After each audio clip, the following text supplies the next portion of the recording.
Saya sebegitu tamat SMA,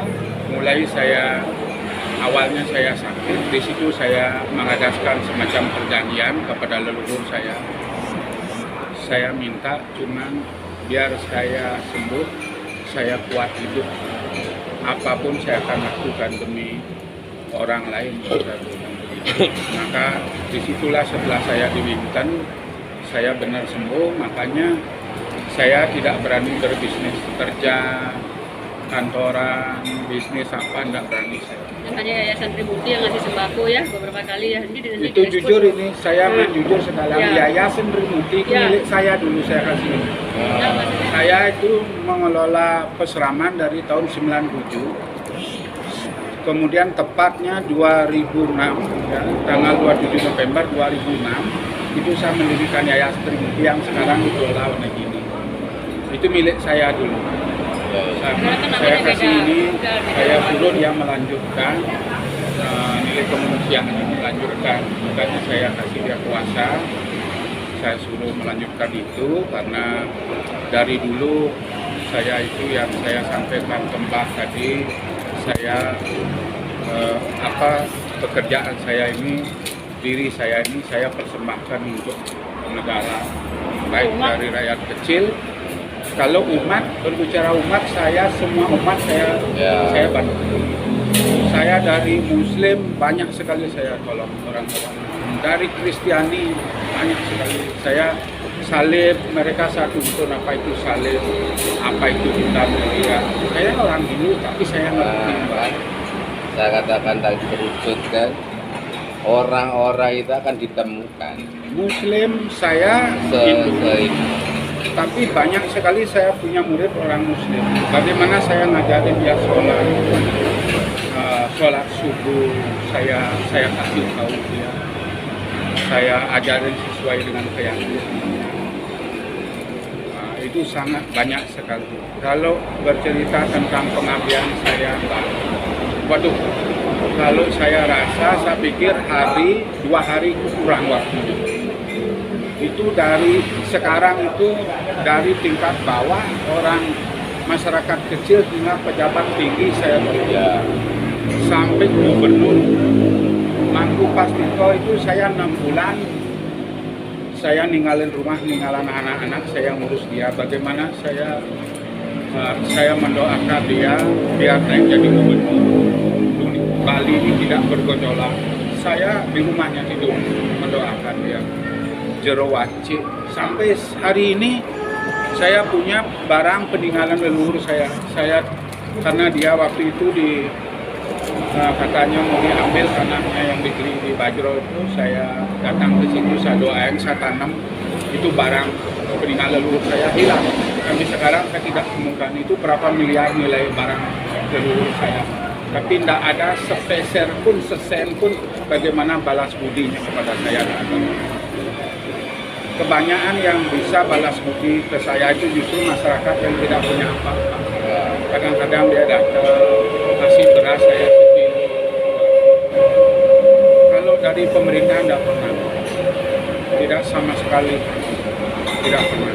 Bom Bali, saya memberanikan diri untuk berdoa agar supaya ditemukan. Terus sekarang pertanyaannya, kalau tiba-tiba Tuhan ngasih triliunan uang, siap nggak? Saya berjanji sering, saya mohon kalau saja Tuhan itu saya ajak bicara seperti saya ngajak Mbak. Cuma satu permintaan saya, panjangkan nyawa saya, luaskan hidup saya. Saya siap menjadi orang termiskin pun di dunia. Asal satu dikasih saya juga kekuatan hidup dan keluarga saya. Itu dia. Lahus mahfuz, rezeki, jodoh dan kematian sudah tercatat. Ya, ini kan permohonan nih, permohonan supaya panjang umur kan, gitu kan. Nah, boleh sah-sah saja. Pertanyaan saya itu sangat mengandung makna nih. Apabila Tuhan ngasih triliunan uang, siap menerima nggak? Kalau itu diizinkan untuk saya kembalikan kepada umat manusia, tidak. Ini kita bicara awam, seandainya di depan sini ada uang, ayo.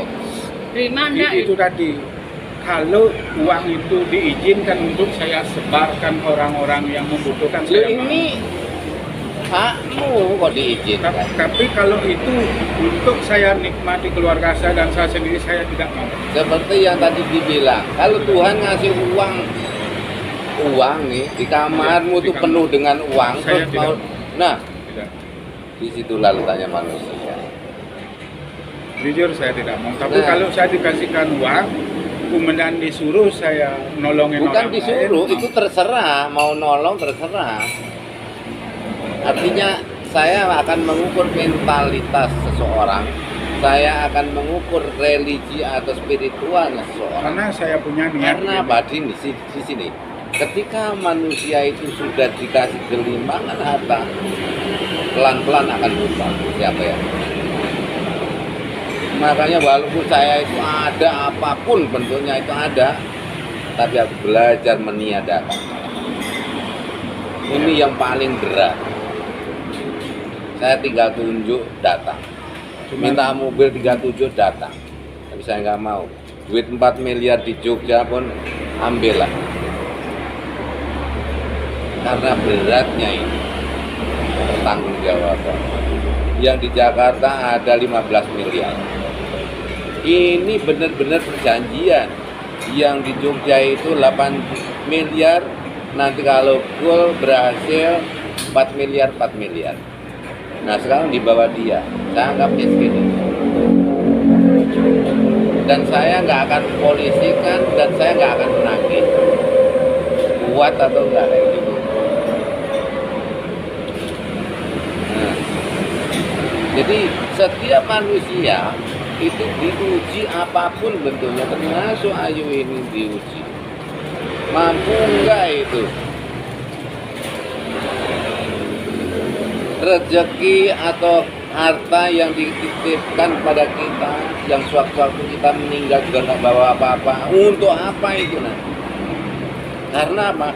Duit triliunan itu butuh orang banyak. Iya, kalau orang banyak itu amanah, kalau tidak kena juga. Ini tempat tinggal saya, orang Jakarta yang masih minjem.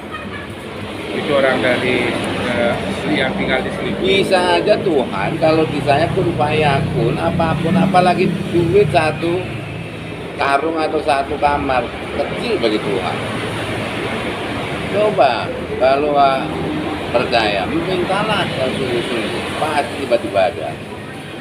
Kalau pengen ke dunia, ini bicara tentang spiritual, bukan sulap lagi kalau gitu. Ini aku jawab, adanya jawaban saya itu jawab yang di mobil tadi. Saya alihkan ke sulap. Bisa, tinggal kekuatan keyakinan. Dengan kekuatan keyakinan mampu mengalahkan segalanya. Pengennya apa? Dia bisa bikin uang rumahnya semua rumah bisa, tapi mampu nggak mengelola uang begitu dikasih banyak, tanggung jawabannya mampu nggak gitu artinya. Lebih berat. Mending orang yang tadi aku bilang sederhana, paling kaya di dunia orang yang sederhana. Bagi saya. Karena akan diuji 3 ini kalau saya. Saya sudah Supaya apa?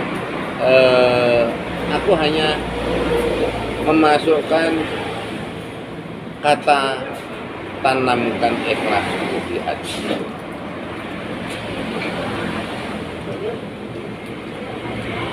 Asal kembali, nggak ada perjanjian ABCD blur. Jangan bicara uang, aku malah nggak mau.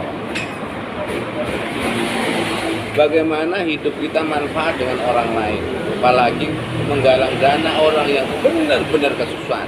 Bagaimana ganti softtek, bagaimana ganti baju, bagaimana mau makan, bagaimana nggak ada semuanya.